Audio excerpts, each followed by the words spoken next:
Все, я выиграл! Не ожидал, что ты так круто играешь. Да я вообще, конечно, сюрприз. С тебя мороженое, как договаривались. Ладно, пошли.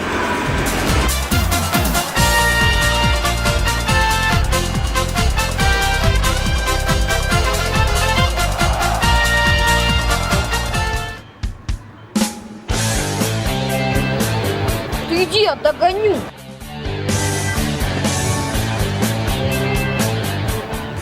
Ты что, так просто уйти хотел? Забыл наш уговор?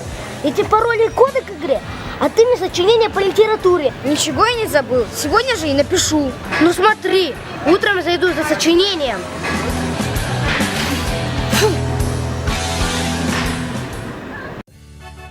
Я решил взять реванш. Согласен? Да пожалуйста, ты ж снова проиграешь. Посмотрим.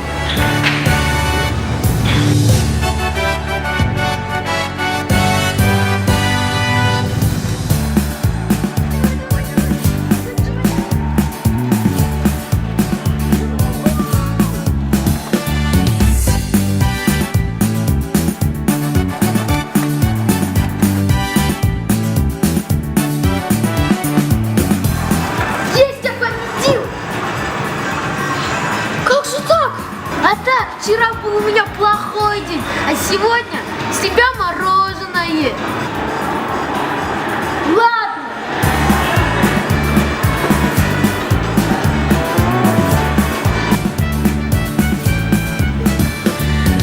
Иди, я догоню.